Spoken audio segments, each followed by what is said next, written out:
এই ব্যক্তি জেলখাটা একজন আসামি, সে বেরিয়ে এসে বেশ কিছু কথা বলছে।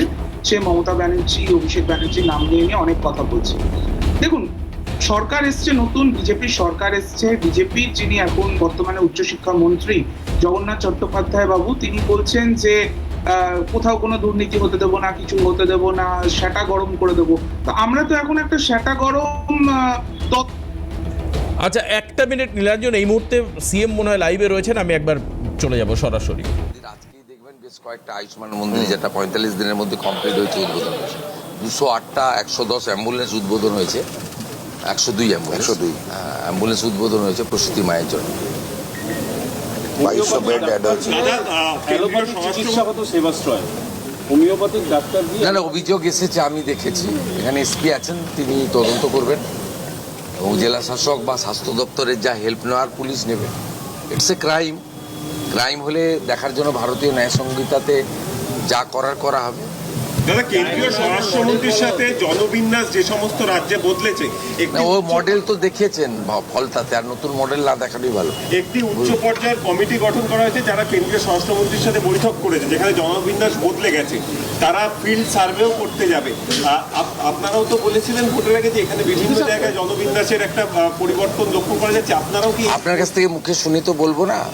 আমাদের একটা উচ্চ পর্যায়ের মিটিং দিল্লিতে 7 তারিখে হবে।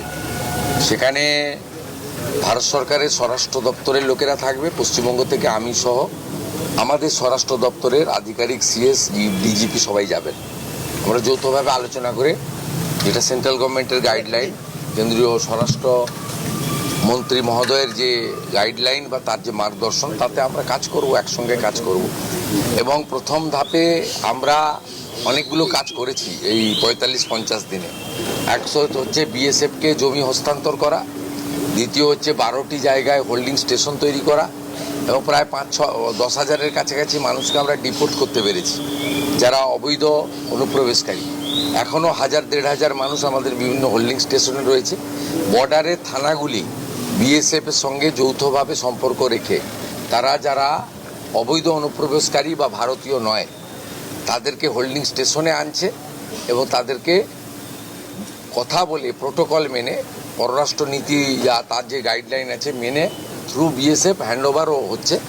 আমি যেটা সরকারে আসার পরে করতে পেরেছি, আগের সরকারের সঙ্গে সিপিএম বা তৃণমূলের সরকারের সঙ্গে যেটা তফাৎ, সেটা হচ্ছে আগের সরকার এই বাংলাদেশি অবৈধ অনুপ্রবেশকারী, মানে যারা সিএ এর আওতায় পড়ছেন না, তাদেরকে ধরে জেলে পাঠাতেন এবং তারা আমাদের ভাত খেতেন, আমাদের কাপড় পরতেন, আমাদের ওষুধ নিতেন।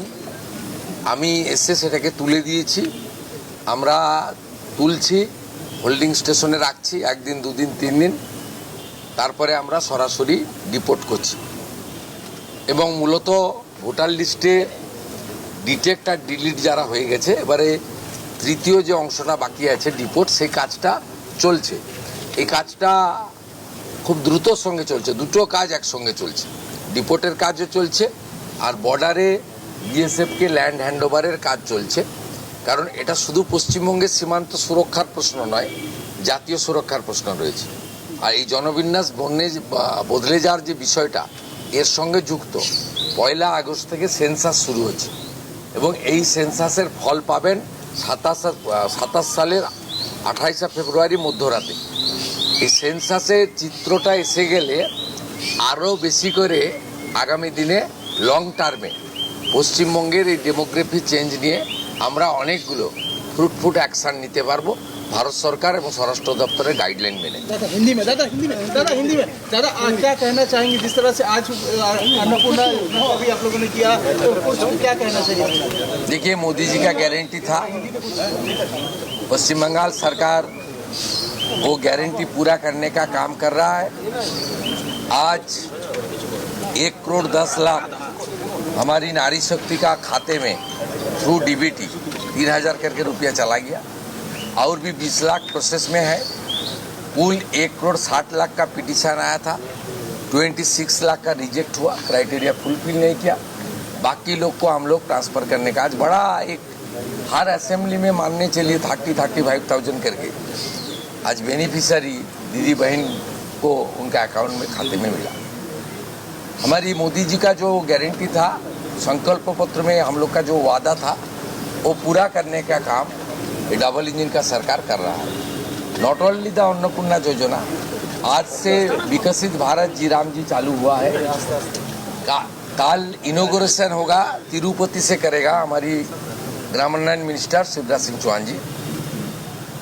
पश्चिम बंगाल में 2 करोड़ 56 लाख गांव में रहने वाला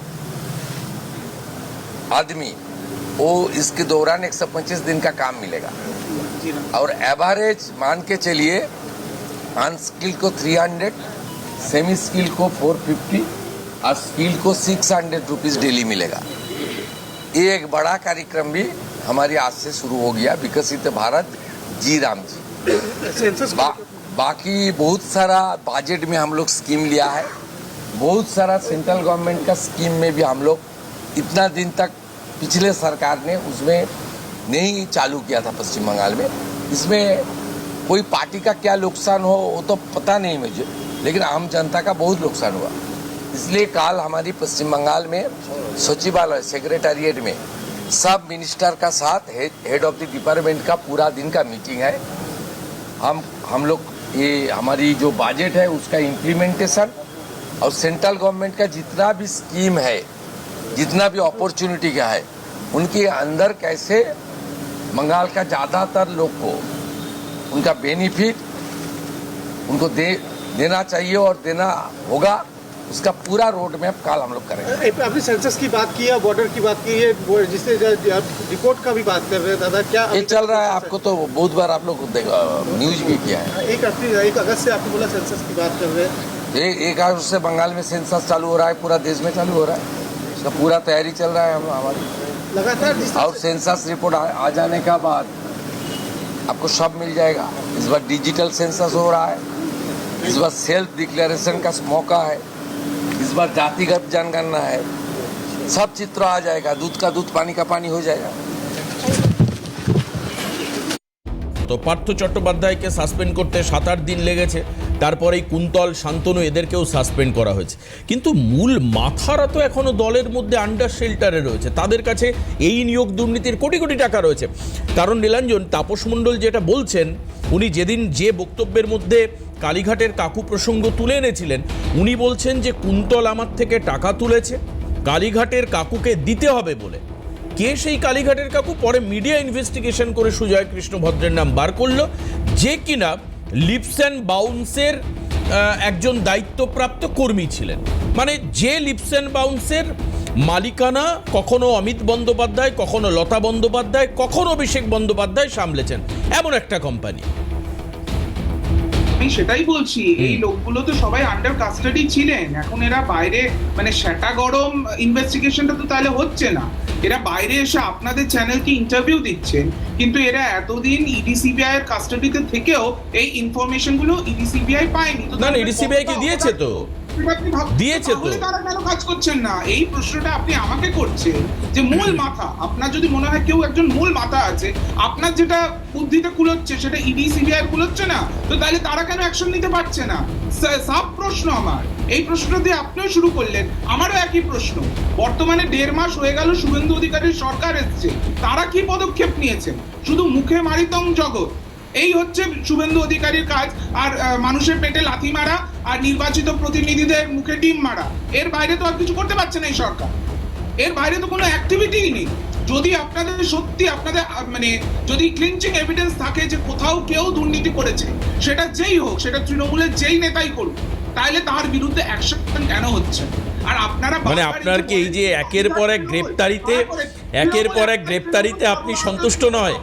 মমতা ব্যানার্জি একের পর এক গ্রেপ্তারিতে আপনি সন্তুষ্ট নয়? গতকাল অপরূপা পোদ্দারের হাজবেন্ড মানে রিসেন্ট টাইপে গ্রেপ্তার হয়েছেন, সুজিত বসু গ্রেপ্তার হয়েছেন,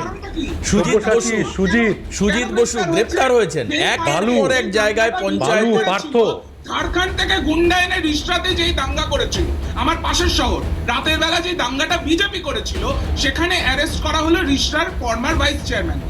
এইটাই তো, এটাই হচ্ছে হাস্যকর একটা, মানে কি বলবো, এটা একটা এখন মগের মুলুক তৈরি হয়েছে, মগের মুলুক। আর বিজেপি নেতারা আজকে পুলিশের সামনে, সিআরপিএফ এর সামনে একজন নির্বাচিত সাংসদ মহুয়া মৈত্রর দিকে টিম ছুটছে বিজেপির পতাকা নিয়ে। যেই পদ্ম ফুলের সিম্বলটা চার্লস দা পড়ে রয়েছে, এই পতাকা নিয়ে আজকে বিজেপির এই লুম্পেন গুন্ডারা আজকে মহুয়া মৈত্রর গায়ে ডিম ছুঁড়েছে। এই পুলিশ প্রশাসন নির্বাক দর্শক হয়ে দাঁড়িয়েছিল। এই হচ্ছে এই নৈরাজ্যের এই নজিরটা আজকে মানে সৃষ্টি করলেন শুভেন্দু অধিকারী। না, কিন্তু আমার কথা হচ্ছে আপনি তো একটা জায়গায় বলছেন না নীলাঞ্জন, সেটা হচ্ছে যে বহু মানুষের চাকরি গেল, এসএসসি ওএমআর শিট পেশ করতে পারলো না। আপনি বলছেন কোনো কাজ করেনি সরকার যেদিন ক্ষমতায় এসছে সেই দিনই ওএমআর শিট এসএসসি দপ্তর থেকে বেরোলো। এবার আপনাকে যদি আমি স্ট্রেট প্রশ্ন করি, গত সরকার থাকার সময় কেন এসএসসি সেই তালিকা দিল না সুপ্রিম কোর্টকে? এই কথাগুলো কোনো বলে কিচ্ছু লাভ নেই। আজকে একটা নতুন সরকার এসছে, তাদের হাতে সমস্ত ইনফরমেশন, সমস্ত এজেন্সি সব কিছু আছে।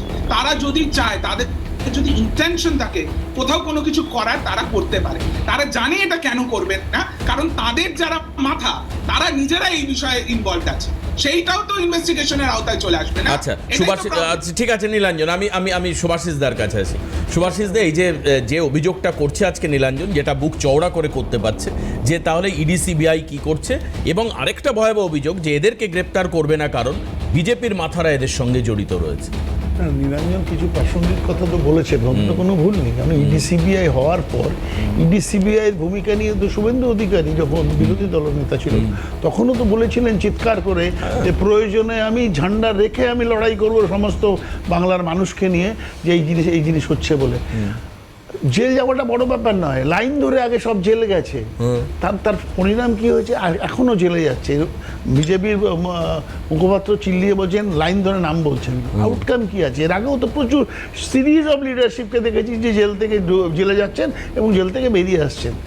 লাভ কি হয়েছে? আমরা কি লাভ দেখতে পেয়েছি? পাইনি। এই যে কাকুর কণ্ঠস্বর পেয়ে গেল, গুরগাঁওয়ে চলে গেল, বললো হ্যাঁ ওটা কাকুরই কণ্ঠস্বর, তারপরে ইডির কণ্ঠস্বর বন্ধ হয়ে গেল। তো ঘটনা যেটা হয়েছে আজকে কি দেখছি, মানুষ দেখছে যে নারদা কেসে কাকুলি ঘোষ দস্তিদার জড়িত, যে সারদা কেসে সুদীপ বন্দ্যোপাধ্যায় জেল খাটলেন 3 মাস, সেই সুদীপ বন্দ্যোপাধ্যায়কে গাড়িতে বসিয়ে নিয়ে এবং কাকুলি ঘোষ দস্তিদারকে গাড়িতে বসিয়ে নিয়ে যোগেন্দ্র যাদবের বাড়িতে নিয়ে যাচ্ছে শুভেন্দু অধিকারী। তার মানে এটা চতুর্দশ তৃণমূল কংগ্রেসেরই সরকার চলছে। নাহলে পরে এতগুলো সাংসদ যারা বলে দিচ্ছে যে আমরা একটা ব্লক করে বিজেপিকে সাপোর্ট করব, এবং সেটা বিজেপি নিয়ে নিচ্ছে, বলছে হ্যাঁ ঠিক আছে কোনো অসুবিধা নেই। তাহলে পরে এখানে যে মুখপাত্র বিজেপির বসে বলছেন যে সব খুঁড়ে বার করবে, নিচ থেকে বার করবে, 3টে প্রশ্ন আছে। ভারতবর্ষের রাম মন্দির আমাদের আবেগ, সেখান থেকে 200 কোটি টাকা প্রায় চুরি হয়েছে এবং সোনা দানা সব। একটা এফআইআর হয়নি, এবং পরে এফআইআর হয়েছে, কিছু মানুষকে অ্যারেস্ট করেছে এবং বলে দিয়েছে যে কেউ যদি রাম মন্দির নিয়ে অ্যাপিল করে কোর্টে তাকে জরিমানা দিতে হবে। তাহলে পরে, এবং শুধু তাই না, মহাকালের মন্দিরে চুরি হয়েছে, ব্যাপন কেলেঙ্কারি হয়েছে, উত্তরপ্রদেশে 59,000 শিক্ষকদের চাকরি গেছে, এবং গেছে শুধু না, সিবিআই হয়েছে উত্তরপ্রদেশে প্রয়াগরাজ্যে হাইকোর্ট সেখান থেকে বলে দিয়েছে এগুলো ইমিডিয়েটলি। এই করতে গিয়ে তো রাজ্যের এই বিরাট দুর্নীতিতে সুভাষিস ওভারলুক করা। তার মানে কি এগুলো হচ্ছে কেন? হচ্ছে হলো যখনই আমার সংখ্যা কম থাকে, যখন মোদির 303 ছিল, খুব ইন্টারেস্টিং 303টে যখন সিট ছিল নরেন্দ্র মোদীর, তখন মমতা বন্দ্যোপাধ্যায় দুর্নীতিগুলো করেছে, তখন কিছু করতে পারেনি, স্টেপ নেয়নি রাজনৈতিক স্বার্থে। আজকে 240টায় চলে আসে আবার একটা নীতিশ এবং একটা চন্দ্রবাবু নাইডু সাপোর্ট নিয়ে। আজকে যদি কিছু করতে চায় তাহলে তো সমস্যা হবে। যদি কোনো কারণে নীতিশ বা চন্দ্রবাবু সাপোর্ট তুলে না, তাহলে মমতার ওই ব্লকটা বাঁচাবে। তাহলে পরে এখনও ওই জিজ্ঞাসা চিহ্ন থেকে যাবে যে রাজনৈতিক স্বার্থে যে মানুষগুলো চাকরির জন্য বলি হলো 26,000, রাজনৈতিক স্বার্থে তো কোনো বিচার পাবে না, এই রাস্তায় ঘুরবে, লাভ হবে না কিছু। তাহলে পরে আমার কথা হলো যে দুর্নীতি খুঁজতে গিয়ে দুর্নীতিবাজরা দেখছে যে রাজনীতিতে সেই সংখ্যাটাই বড় কারণ হয়ে দাঁড়াচ্ছে। একদম তাই।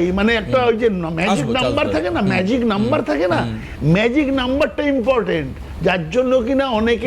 তার মানে কি আপনি বলছেন যে সামনের নির্বাচনে বিজেপিকে অন্তত 273টা আসন দেওয়া উচিতই, কারণ না হলে এই ধরনের তদন্তে গ্রেপ্তারি বাড়বে। প্রথম কথা 303-এও তো গ্রেপ্তারি হয়নি।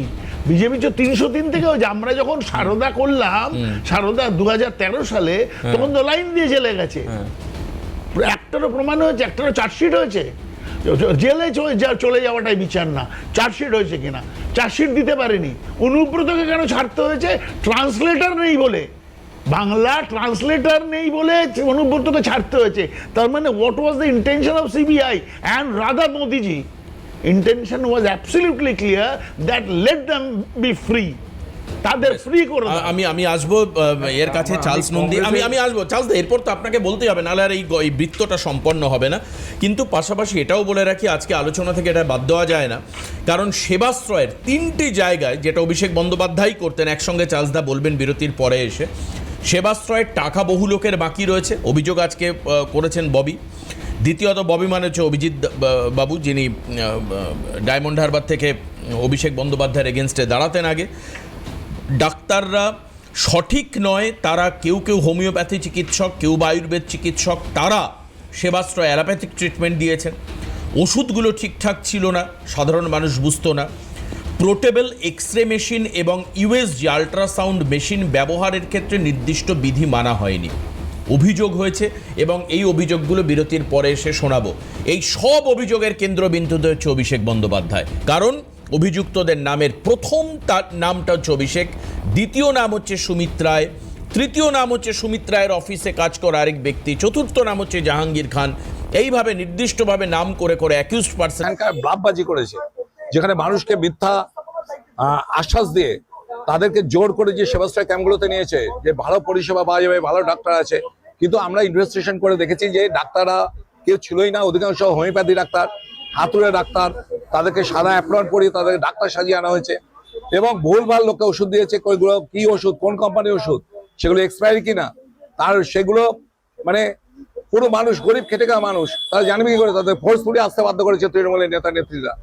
তাই এই জন্য আমি অভিযোগ জমা দিয়ে গেলাম। সেবাশ্রয়ের নামে অভিষেক ব্যানার্জি যেভাবে এখানকার ব্লাফবাজি করেছে, যেখানে মানুষকে মিথ্যা আশ্বাস দিয়ে তাদেরকে জোর করে যে সেবাশ্রয় ক্যাম্পগুলোতে নিয়েছে, যে ভালো পরিষেবা পাওয়া যাবে, ভালো ডাক্তার আছে, কিন্তু আমরা ইনভেস্টিগেশন করে দেখেছি যে ডাক্তাররা কেউ ছিলই না, অধিকাংশ হোমিওপ্যাথি ডাক্তার, হাতুড়ে ডাক্তার, তাদেরকে সাদা অ্যাপ্রন পরিয়ে তাদের ডাক্তার সাজিয়ে আনা হয়েছে, এবং ভুলভাল লোককে ওষুধ দিয়েছে। ওইগুলো কি ওষুধ, কোন কোম্পানির ওষুধ, সেগুলো এক্সপায়ারি কিনা, তার সেগুলো মানে পুরো মানুষ, গরিব খেটে খাওয়া মানুষ, তারা জানবে কি করে? তাদের ফোর্সফুলি আসতে বাধ্য করেছে তৃণমূলের নেতা নেত্রীরা।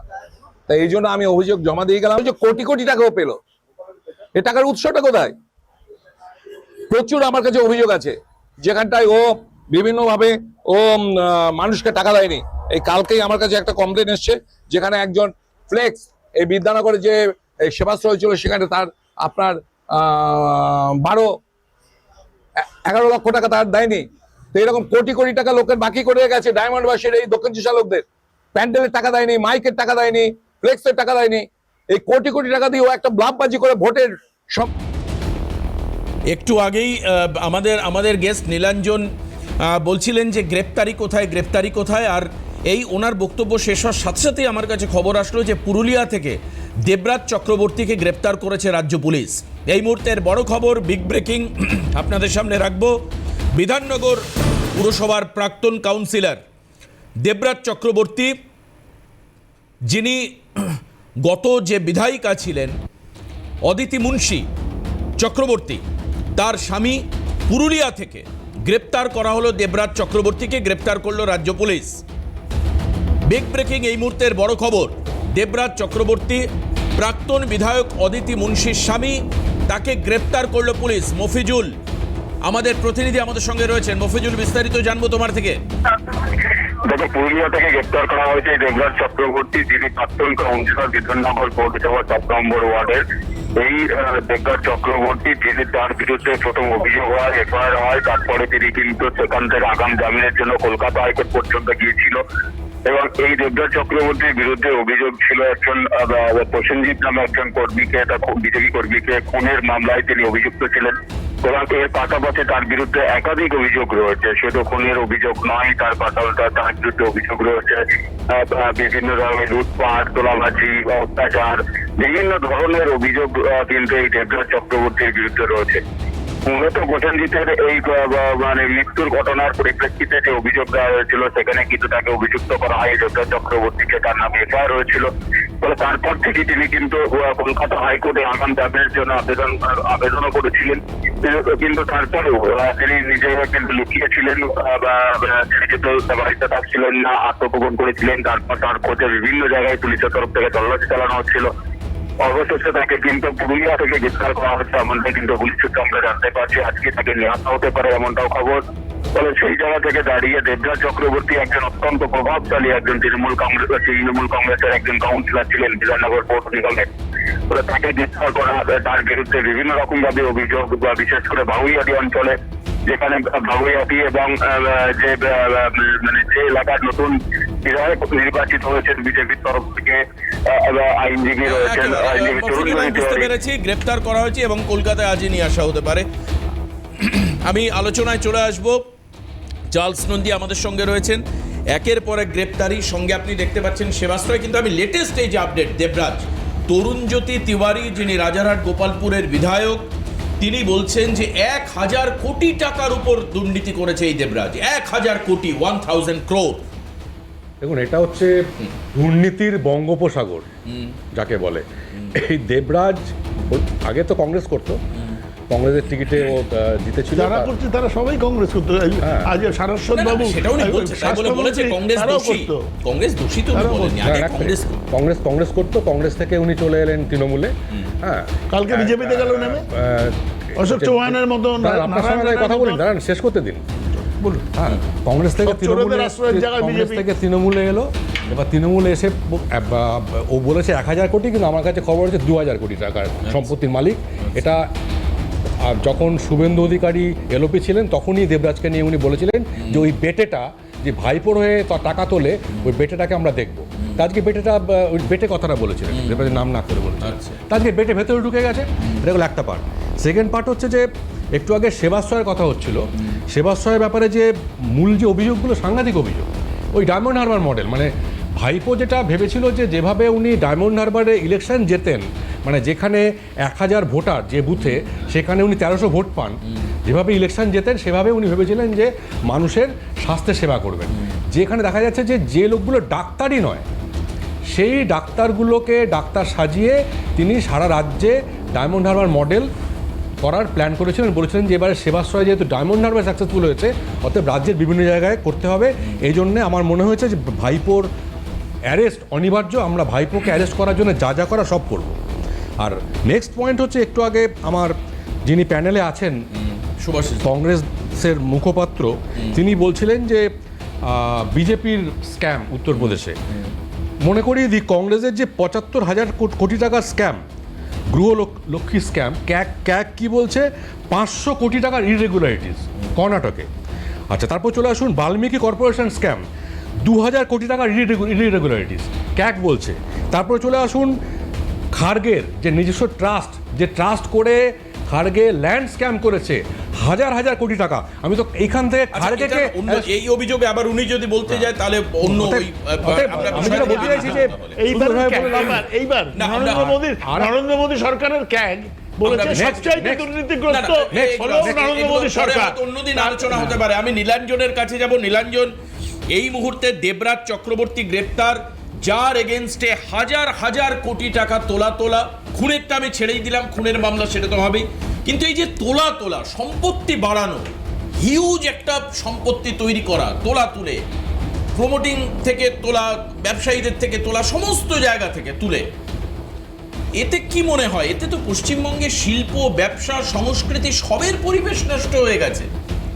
এই দেবরাজ চক্রবর্তী এখন কোন দিকে আমি জানি না, কিন্তু মানে এটা যেটা আমরা আগের থেকে শুনতে পেয়েছিলাম, এ তো অভিষেক বন্দ্যোপাধ্যায়ের ডান হাত টাকা তোলার, অত্যন্ত নির্ভরযোগ্য। আপনারা অনেক কিছুই শুনতে পারেন, কিন্তু যতক্ষণ না একটা গ্রেফতারি হচ্ছে বা তার বিরুদ্ধে একটা চার্জ ফ্রেমড হচ্ছে, ততক্ষণ সেটা নিয়ে তো কথা বলা যাবে না। আর সত্যি বলতে দেবরাজ দা এই মুহূর্তে সে আদৌ রাজনীতিতেই সে বলেছিল আফটার দ্য ইলেকশন যে আমি রাজনীতি করব না, তো ওই জন্য তার কোনো মানে কৃতকর্মের দায় বা কিছু সেটা আমি নেব আফটার ইলেকশন রাজনীতি কোনো চোর যদি বলে রাজনীতি করবো না, তৃণমূল থেকে রাজনীতি করেছে, তুমি দায় নেবে নাকি? আমাকে শেষ করতে দিন। নীলাঞ্জন এটা ঠিক কাজের কথা না। চুরি করে কোনো বলছে আমি আর চুরি করে বলে আমি আর চুরি করবো না, তাকে ছাড়া যায়? হয় এটা কখনো? আইনি প্রক্রিয়া। দাঁড়ান, অ্যারেস্ট একটা আইনি প্রক্রিয়া, সেই জিনিসটা হয়েছে। এরপরে আমরা জানতে চাইবো তার বিরুদ্ধে কি কি অভিযোগ আছে, তার বিরুদ্ধে পুলিশ কি কি তথ্য পেয়েছে, সেই জিনিসগুলো দেখে তার উপরে উত্তর হবে। এরকম আজকে এখানে অ্যারেস্ট করছে, ওখানে অ্যারেস্ট করছে, যেরকম এই অপরূপা পোদ্দারের হাজবেন্ডকে যেরকম অ্যারেস্ট করা হয়েছে 3 বছর আগের একটা ভুয়ো মামলায়। তো এনআইএ arrest আচ্ছা, না জেনে আচ্ছা বেশ, আমি ছেড়ে দিলাম। অ্যারেস্ট করা মানে চোর চুরি প্রমাণ নয়, যেমন এটা ঠিক। আমার মনে হয় দাঁড়ান কংগ্রেসের, আমি দূরে আছি, আমাকে একটু শেষ করতে দিন। এই যে হোমিওপ্যাথি ডাক্তারের কথাটা যেটা বলা হচ্ছে, হ্যাঁ। এই বিজেপিরই তো ন্যাশনাল পলিসি যে আয়ুষ প্র্যাকটিশনার তাদেরকে ল্যাটারাল এন্ট্রি দিয়ে মেইনস্ট্রিম যারা ডাক্তার নয় বিজেপি পলিসি করতে, যারা ডাক্তার নয় ডাক্তারি করবে কি করে? কোনো প্রমাণ ছাড়া এই ধরনের কথাগুলো তুমি কি আপনারা জানো White যে আয়ুর্বেদ apron- চিকিৎসকেরও একটা লাইসেন্স থাকে, তাদের একটা রেজিস্ট্রেশন নাম্বার থাকে, তাদের পাস করতে হয়। পাস করতে হয়। বললেন তার বিরুদ্ধে আমরা আলোচনা করব, আমাদের সময় নষ্ট করব একটা কমপ্লেন্ট লেটারের ভিত্তিতে কেন করব? না, এই তো আমাদের ছবি- অনেক বেশি ছবিগুলো দেখো। আলোচনা, ছবিগুলো দেখো। নির্বাচিত সংসদ, উনি ছবি ছাড়া দেয়নি, ছবি দিয়ে অভিযোগ করেছে। IMA অভিযোগ করেছে, IMA। এই মুহূর্তে বিজেপিকে অ্যারেস্ট করতে আচ্ছা, হবে। আজকে আর হাতে সময় নেই, আমাদের শেষ করতে হবে। অনেক ধন্যবাদ নীলাঞ্জনকে। তবে অবশ্যই এই দেবরাজ চক্রবর্তীর গ্রেপ্তারির পরবর্তী অংশের কি খবর, কি আপডেট আমরা আপনাদেরকে দেখাবো। অত্যন্ত প্রভাবশালী এবং অভিষেক বন্দ্যোপাধ্যায়ের ডানহাত বলে পরিচিত এই দেবরাজ গ্রেপ্তারিতে অনেক তথ্য সামনে আসবে। এখন এই মুহূর্তে শেষ করব। সুভাষিস দাকে, চার্লস দাকে, নীলাঞ্জনকে, তিনজনকেই অনেক ধন্যবাদ। নমস্কার আপনাদের সবাইকে। আজকের এই অনুষ্ঠান শেষ করতে সেবাশ্রয় 2 মেডিকেল ক্যাম্পে অনিয়মের অভিযোগ, পাশাপাশি বিধি লঙ্ঘনের অভিযোগ বিজেপি নেতার। ক্যাম্পগুলিতে ডায়াগনস্টিক যন্ত্রপাতি ব্যবহারে বিধি ভাঙার অভিযোগ। আল্ট্রাসাউন্ড, পোর্টেবল এক্সরের মতো যন্ত্রের ব্যবহারে বিধি ভঙ্গের অভিযোগ। অনুমোদিত চিকিৎসা অযোগ্য ব্যক্তিদের দিয়ে রোগী দেখানোর অভিযোগ। ভুয়ো প্রেসক্রিপশন ও কনসালটেশন রেকর্ডের অভিযোগ দায়ের।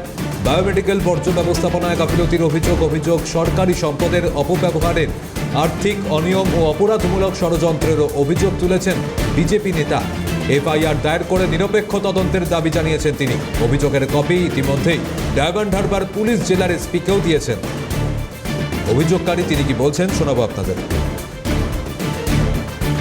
নামে অভিষেক ব্যানার্জি যেভাবে এখানকার ব্লাফবাজি করেছে, যেখানে মানুষকে মিথ্যা আশ্বাস দিয়ে তাদেরকে জোর করে যে সেবাশ্রয় ক্যাম্পগুলোতে নিয়েছে, যে ভালো পরিষেবা পাওয়া যাবে, ভালো ডাক্তার আছে, কিন্তু আমরা ইনভেস্টিগেশন করে দেখেছি যে ডাক্তাররা কেউ ছিলই না। অধিকাংশ হোমিওপ্যাথি ডাক্তার, হাতুড়ে ডাক্তার, তাদেরকে সাদা অ্যাপ্রন পরিয়ে তাদেরকে ডাক্তার সাজিয়ে আনা হয়েছে এবং ভুলভাল লোককে ওষুধ দিয়েছে। ওইগুলো কি ওষুধ, কোন কোম্পানির ওষুধ, সেগুলো এক্সপায়ারি কিনা, আর সেগুলো মানে পুরো মানুষ, গরিব খেটে খাওয়া মানুষ, তারা জানবে কি করে? তাদের ফোর্সফুলি আসতে বাধ্য করেছে তৃণমূলের নেতা নেত্রীরা। তাই এই জন্য আমি অভিযোগ জমা দিয়ে গেলাম। সেবাশ্রয়ের নামে অভিষেক ব্যানার্জি যেভাবে এখানকার ব্লাফবাজি করেছে,